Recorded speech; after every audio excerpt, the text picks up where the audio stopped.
4 फेरे, 7 फेरे नहीं होते। आप लोग ध्यान से सुनिएगा, 7 फेरे नहीं होते। हमारे सनातन धर्म में मुख्य रूप से 4 फेरे होते हैं, अर्थ के, धर्म के, काम के और मोक्ष के। वचन 7 होते हैं लेकिन फेरे 4 ही होते हैं। इसीलिए प्यारे,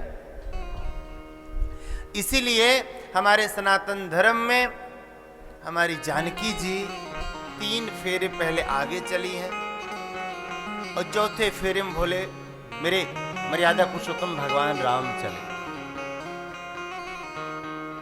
तो अगर इसका आध्यात्मिक भाव समझा जाए प्यारे, तो पुरुषों की अपेक्षा स्त्रियों के अंदर अर्थ, धर्म और काम की भावना ज्यादा होती है।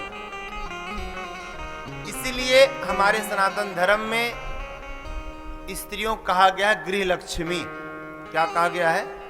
गृह लक्ष्मी। अगर कोई पुरुष अपनी पत्नी का सम्मान नहीं करता, उससे धन की चोरी करता है, उससे कपट रखता है, तो कभी उसके ऊपर लक्ष्मी जी कृपा नहीं रहती। पुरुषों की अपेक्षा स्त्रियों के अंदर धन को एकत्रित करने की क्षमता ज्यादा होती है, इसलिए इन्हें कहा गया है गृह लक्ष्मी।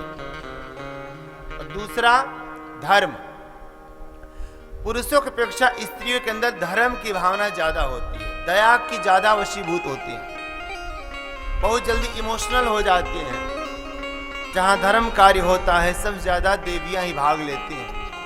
अब यहां भी देख लीजिए, पुरुषों की अपेक्षा स्त्रियां ज्यादा हैं, देवियां ज्यादा हैं। तो धर्म, इसलिए कहा गया इनको धर्म पत्नी कहते। जो पति को धर्म के रास्ते पर ला दे प्यारे, उसे कहते हैं धर्म पत्नी। जो पति का पतन होने से बचाए, उसे कहते हैं धर्म पत्नी। मतलब सतमार्ग पर ला दे प्यारे, उसे कहते हैं धर्म पत्नी। प्रेम से कहिए जय सिया राम, जय सिया राम, जय सिया राम। अभी ये धर्म शब्द किसी और रिश्ते के साथ लगा दीजिए। धर्म भाई कर दे तो बेगाना हो जाएगा, धर्म बुआ कर दीजिए तो बेगानी हो जाएगी, धर्म बहन कह देंगे तो बेगानी हो जाएगी। लेकिन जहां पत्नी के सामने लिखा धर्म पत्नी, अभी आपका देखिए ना कि मेरी धर्म बहन है, तो इसका मतलब ये किसकी सगी बहन नहीं है। लेकिन आप जब अपनी श्रीमती जी के साथ होते हैं तो आप परिचय देते, महाराज जी हमारी श्री धर्म पत्नी जी, इसका मतलब इनकी श्रीमती जी। तो जो पति के धर्म रास्ते पे ले जाए, उसे कहते हैं धर्म पत्नी प्यारे। मैं तो बल्कि एक प्रसंग सुनाया करता हूं कि आज के युग में 3 प्रकार की पत्नियां मिलती हैं। पहला वाइफ, दूसरी पत्नी और तीसरी धर्म पत्नी।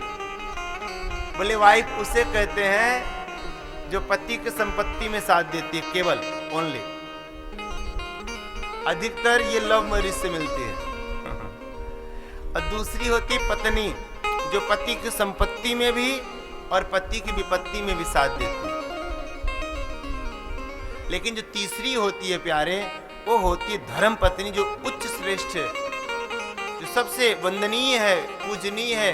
वो है धर्म पत्नी, जो पति के संपत्ति में भी साथ देती है, पति के विपत्ति में भी साथ देती है और पति के भक्ति में भी साथ देती है। प्यारे साथ साथ सारे धर्म कार्य को करती है, उसे कहते हैं धर्म पत्नी। ठीक है ना? तो कहते हैं जो वाइफ होती है महाराज, जो पति के आगे आगे चलती है, जो पत्नी होती है पति से कंधा मिला के चलती है। लेकिन जो धर्म पत्नी होती है वो हमारी जानकी जी की तरह अपने पति के पद चिन्हों का अनुसरण करते हुए पति के पीछे पीछे चलती है, उसे कहते हैं प्यारे धर्म पत्नी। धर्म पत्नी में कभी क्लेश नहीं होता, कभी झगड़ा नहीं होता। भले 2 रूप होते हैं लेकिन आत्मा एक होती है, ऐसी होती है धर्म पत्नी। बोले झगड़ा तो वाइफ में होता अधिकतर, क्योंकि वाइफ फुल मीनिंग होती है without information fighting every time.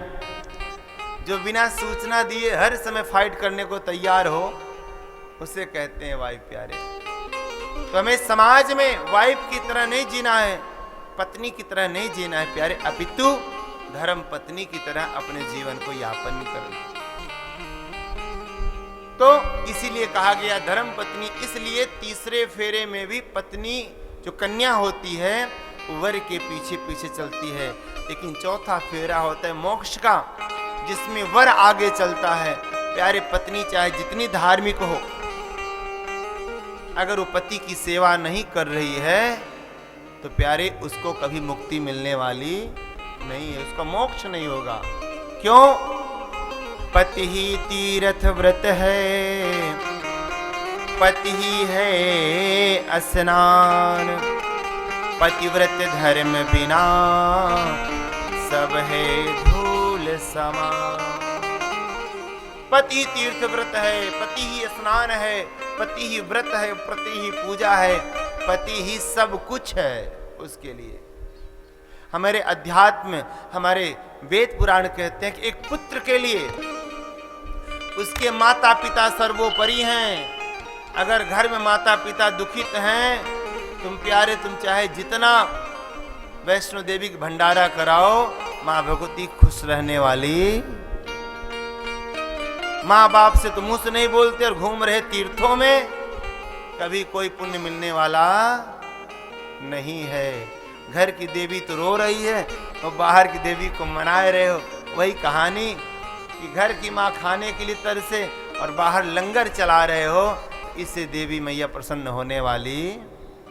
तो एक पुत्र के लिए उसके माता पिता सर्वोपरि होते हैं, मातृदेवो भवः पितृदेवो भवः। लेकिन एक पत्नी के लिए उसका पति सर्वोपरि होता है, पति ही तीर्थ व्रत होता है।